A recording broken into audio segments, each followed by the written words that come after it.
Are there fan theories that actually informed the writing of the second season? There are not. We actually made a very concerted effort at a certain point to stop looking at Reddit for that very reason. We just didn't want to have, we just kind of wanted to be in our writer bubble with our writers in the room.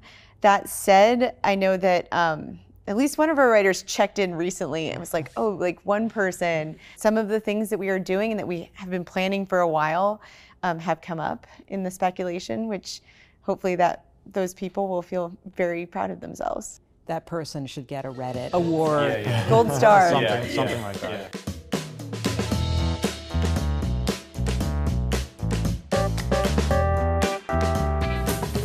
I don't know when it was that a show has captured viewers' citizen detective minds as much as, to use the phrase that Misty uses to describe herself, as much as Yellowjackets did. The Reddit private investigators were out in force with Yellowjackets. What was that like to experience? It was surreal, definitely surreal. You hope that people will watch the show and respond to the show, but the level of passion and enthusiasm that the fans of the show were just bringing to the table was astounding. Bart also said something the other day, which was when 50,000 or more, or how many other people are opining about this, when all those people are saying something about the show, somebody is going to be right.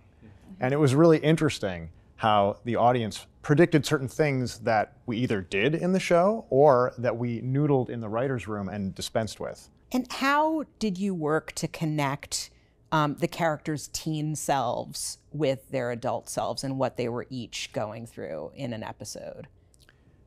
A lot of people have responded to the physical likeness between our teen cast and our adult cast. And it's funny because I don't want to speak for you guys, but I think we feel the same way, which is that we're really looking for the energetic match. Mm-hmm. And so when we're looking at footage and we're thinking like, does this story and the story talk to each other?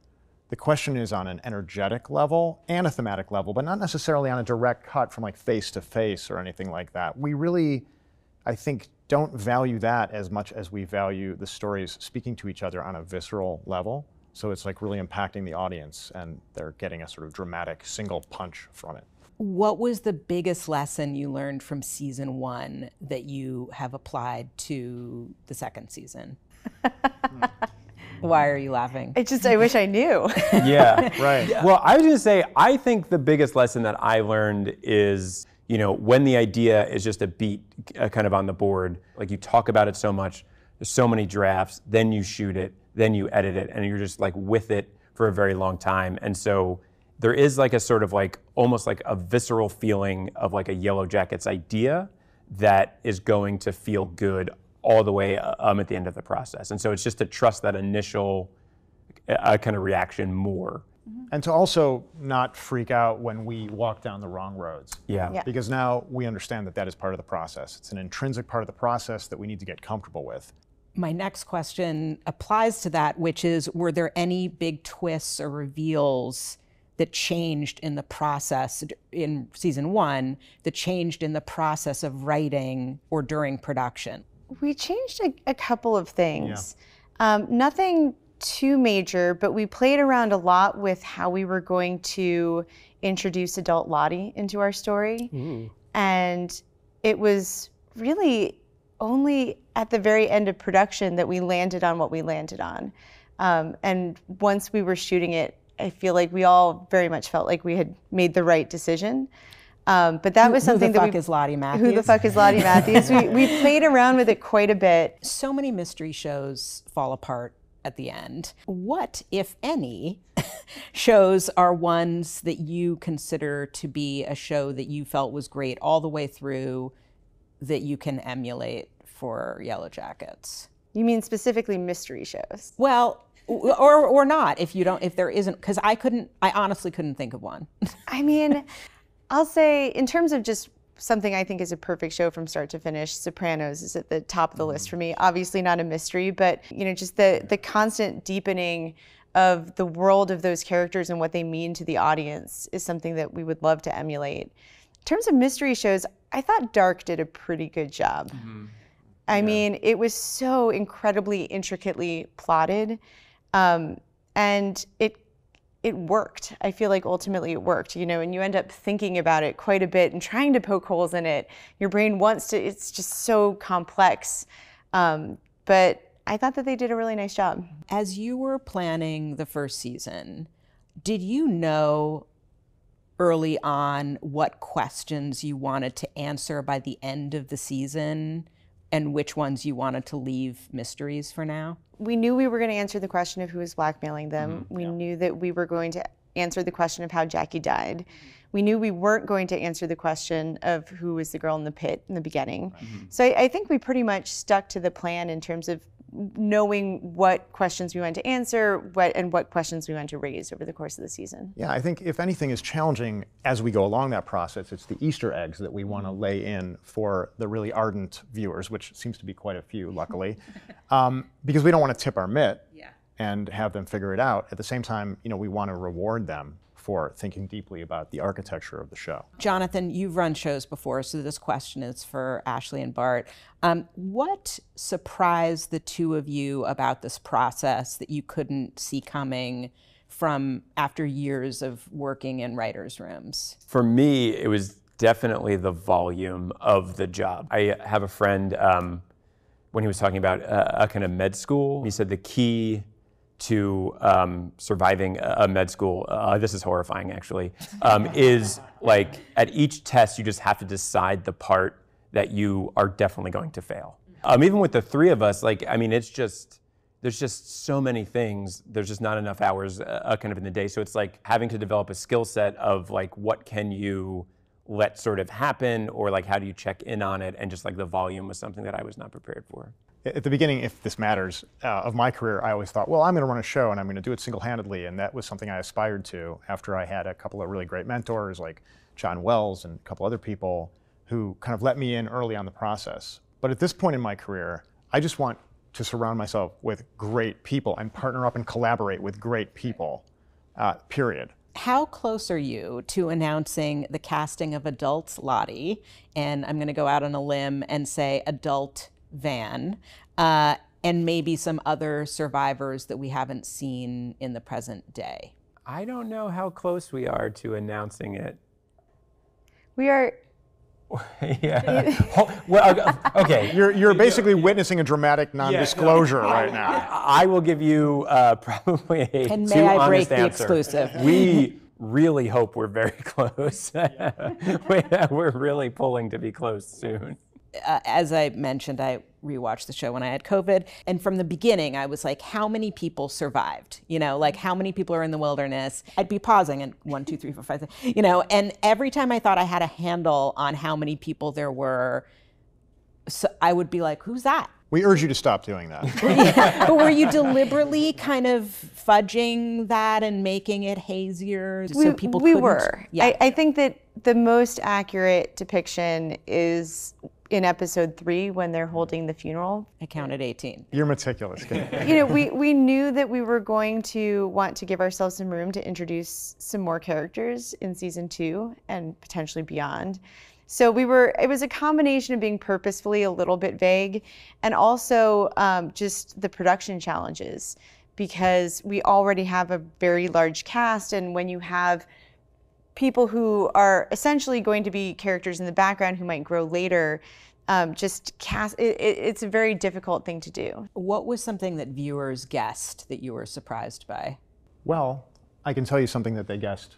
I think I can tell you something that they guessed that we chose not to do, which is about Adam. Can I tell? Or shall Well, I? I think that you just did. Well, we did entertain the notion that Adam was basically Javi come back to sort of torment Shauna in a way, or torment the Yellowjackets. And we fairly early on dispensed with that idea. It did not feel organically right to us. And it didn't feel to deliver on the promise of what we actually wanted to dramatize with her affair and their marriage. So we chose not to, but some people called it and were, I think, eager to see it happen. Then it creates a scenario where, well, did we disappoint those people or did we delight them? But at what point did he become just some guy? It was pretty early. Yeah, Pretty it was early. pretty Pretty early yeah. on. Yeah. It just felt more right to us in the story we were telling. It felt infinitely more tragic to us. You know, it being Javi come back is fun in a way, but it feels a little mustache twirly, which is not necessarily the place we want to go. Whereas him being the wrong guy in the wrong place felt so much more devastating, both in terms of his death and in terms of what it might mean for Shauna. The opening credits are incredible. Are you going to do the same thing with the second season, despite the fact that now you know that people will be screenshotting from the very first episode? I guess we'll have to discuss it, but I would advocate that we not change it too much. Well, I think we should argue about it right now. Right now, on camera. But I sort of feel like it would be great to drop in some scenes, some yes, footage. yes, but yeah, now yeah. we have much more of a keen understanding of how it will be scrutinized. I think there will be moments that were specifically from season 1 that will be fun to swap out for things for season 2. I've always been a big fan of, I think of, just when a new season comes up, and there two that come to mind are Veronica Mars and The Wire, where they would just change it enough that you're like, okay, we're in for a new ride. It's great that you loved it, though, and that the audience seems to like it, because we were considering not having one. You know, and we are all from the school of let's have a great opening sequence that puts you in the headspace to enjoy the show. And some people say, well, they'll skip it, but actually we found that people weren't skipping it. Right. Yeah.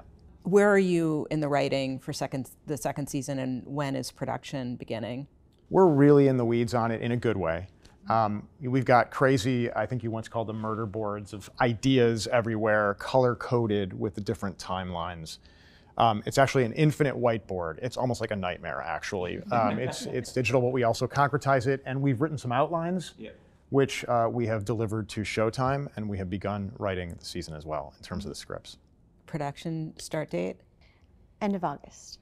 In the 2021 timeline, they've been out of the wilderness for more than 20 years. Will we find out what it is that caused this crisis point to happen at this particular, like they've been living relatively normal lives for 20-something years? I would say yes.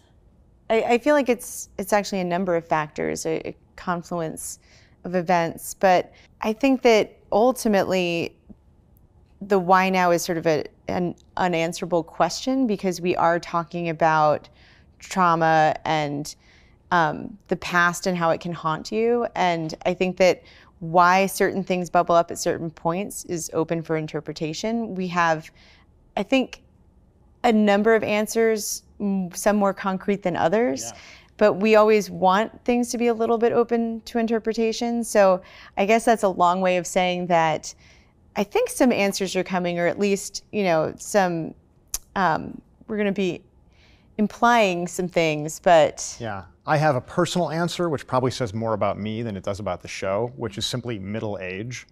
And in a way, but I also mean that thematically, because, you know, they experienced something very traumatic in the wilderness, but one of the conceits that we've always run with is they've also never felt oddly more free than when they were in the wilderness, with all the social conventions falling away, where they had to survive and build their own little society to protect themselves and get along until they were rescued. And now in middle age, I think they're feeling trapped, and I think they've got an appetite, believe it or not, as perverse as it is, for the freedom they experienced when they were suffering. There are people on the internet who think that Jackie is not dead, despite us seeing her absolutely dead. Jackie is dead. Jackie is dead. Yeah. Jackie is dead. Yeah. Despite being totally dead, might we see Ella Purnell in the second season anyway? After all, she's been haunting Shauna in the 2021 present. I would call it a definite possibility. Does the show Yellowjackets believe in the supernatural? All right. Yeah, here we go. Let's roll up our sleeves. Here we go. What I think is so perfect is that we've constantly taken polls in the writers' room who believes in the supernatural amongst us. And it's a pretty even split. And I think that that is absolutely perfect and largely demonstrative of the attitude of the show itself. I think that that's an unanswerable question. Does the supernatural exist? And nobody can say with any certainty. They can say what they believe, but they can't prove it. And so that is something we're very much playing with in the show. Yeah, and I would just add that the show believes the phenomenology of like supernatural experience is real, that something is happening. When someone thinks that they are engaging with, like a ghost, say, right? Like, I'm not saying that this ghost is real and like the show is not, but that person is having an experience. And that experience could be based in psychosis and metaphor or in something genuinely supernatural. And so I think what the show is very kind of interested in is, where the overlap between those three things are and how they shape a kind of behavior and belief. Because I think the show also traffics in a kind of feral biology where, human beings, when reduced to kind of a state of nature, if you look back at our history, we absorb information and energy from other human beings very fast. Is this person a threat? Is it not a threat? Sometimes you meet a person and you have an immediate positive reaction to that person or a negative reaction to that person. And so along with the supernaturalism that we're exploring and certainly open to, we're also open to the idea that certain people alchemically create an energy amongst themselves that is either positive or negative. And so these characters may be on one side or other of that ledger. Could there ever be 3 timelines, one in the present day, one in the 1996 wilderness, and a third one in their lives at home after they're rescued? Wait, you made a face that made me think that I guessed correctly, but... their lives post-rescue is something we very much talked about exploring in the future. Okay, I'm going to ask you some rapid-fire questions. These are not our strong suit. I'll just warn you right in the front. We'll try and rapid-fire answer. And these are obviously leading us into spoiler territory, which you may or may not want to delve into. Feel free to say, I don't want to answer, So in season 2, will we find out what happened to Shauna's baby?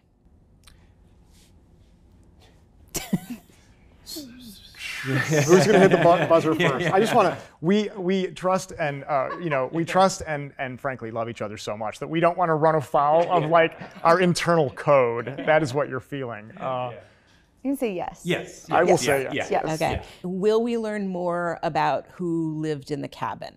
Also an excellent question. Yeah.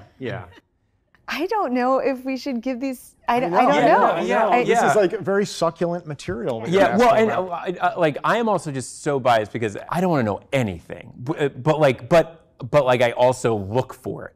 So it's like I want the world to protect me from myself with spoilers. But I feel like this is my. I'm just gonna go ahead and say yes to that one too. Okay, do it. I totally endorse your recklessness. Yes. And we talked about adult Lottie already. Adult Van. I don't think Van is dead. And maybe other survivors who we haven't, who are maybe more in those background. I will hit the buzzer and say, I think it's safe to say that we have not met all the survivors. Yeah, that's a good. I assume we will find out more about those guilty remnant-looking people who kidnapped Nat in the finale, the cult of Lottie or whoever they are. Yes, we will learn some more about them. Is there a specific meaning of the symbol that the Reddit people think is a symbol for cannibalism? Like, is there an answer to that question? If it's safe to say that we will continue to excavate the meaning of the symbol, the answer is yes, and we do have a strong sense of why it exists. Will we find out why Allie, who's specifically younger, was at the reunion for the class of 1996? That's one that is not necessarily, the deepest dive or a conspiracy theory. In our minds, Allie is very much, she considers herself having been on the team. I think see. she's co-opted their tragedy and also is, very involved in the alumni association. Got it. So, she was technically a freshman when they were seniors, but she has been very involved in keeping the torch lit. She has very much decided that this is her story as well. I love that. And will we find out what happened to Javi? Because he's not in the finale. I'm going to pass on that one. I think we need to pass on that one. Yeah. Will we find out who killed Travos? You can pass. Yeah, I think we should pass. I think we should pass. I mean, you're very enticing. Very, Yeah. you're very alluring. Yeah. I mean, yeah. Yeah, it's hard, yeah. We're pleasers too, so we want to please you. You're making me very angry right now. Jonathan, you and I talked about this a little bit when we spoke before the finale, but Jackie's diary that has post her being dead references, there's a logical explanation to that. Will we find out that Shauna wrote those entries? I'm just going to guess. Well, I don't want to go and say we will find out that Shauna wrote those entries necessarily, but we will find out why they exist. And Thaisa sees a man with no eyes a bunch of times. Are we going to find out who that guy is? Scary, scary, scary man. We will see more of the man with no eyes. Will we find out what Ty's smile meant when she terrifyingly is smiling as she wins the election, right as her wife is discovering the beheaded biscuit and the shrine? Well, I find it rather interesting that you're not sure. And I think that's fodder for the writer's room in a way. Like your reaction surprises us, I think, actually a little bit, in a good way. And we will take that back and make hay of it. Okay, all right. Glad to be of service. There's a man who says, "We've been waiting for you," to Jackie, or to, I don't know whether it's to her, but in her head as she's dying. Will we learn who that man is? We will deepen sort of the understanding of like what is going on. I say deepen because I don't know that it's possible to fully kind of resolve some of the things that we're trying to play with. Like in terms of, like just see some of our previous answers, but like I think we will learn more. Our goal is to explore a little further the place. In season 2, will the girls eat a person? Well, we know they eat a person eventually. Yes. I think it's funny. I've never stared off into space more during an interview. My eyes are searching distant landscapes for the answer to whether or not we should. I have Answer. I have maybe a useful non-answer. Sorry, it's definitely a sidestep. I'll take it. But we as a show won't tease the audience with things. I hate that as a viewer. If things don't happen, it is not just to like artificially like elongate, like, oh, we know you want this, and so like we're just going to drag it out. Things that do take maybe longer than is always comfortable, like is about like the story kind of unfolding and about getting more and more context for a moment. So that's my non-answer. Yeah, and my non-answer is, as funny as the show is, I think we also are very much drawn to a kind of existential tension and dread. And as Bart says, we're not just teasing it out to elongate it and pad it. We like that feeling of dread, and we think it's useful in the telling of the story because of how they're suffering and because of the PTSD that they're saddled with, ultimately as grown-ups. And in the midst of that, I think we can commit to like delivering on our promise to answer questions eventually in a satisfying way. Do the actors know what happened in the wilderness, and have they clamored to know? That's really funny because our incredibly talented cast and diverse cast, they have very different approaches to that. Some of our actors want to know what we have planned, and some of them don't want to know at all. In whatever stage you are of the writing of season 2, as you're going to start production at the end of the summer, what are you thinking in terms of the length of the show? I mean, I think that's a really difficult, if not impossible, question to answer at this point. We are still in a place where we feel like there's more story to tell currently. I think that when we get to a point, if we get to a point where we feel like we either need more or less runway, I think it'll become clear to us. But I think it's difficult to predict that far out. And we try to just stay in it and stay in the story that we're telling right now. So we're sort of not particularly concerned right now with whether this is a 3-season or 4-season or 8-season show. It's just right now we're working on season 2. I feel like the show is going to tell us, when it's finished. And I think I can safely say that the three of us wouldn't be able to work the way we work if we had lost interest in this ensemble of people.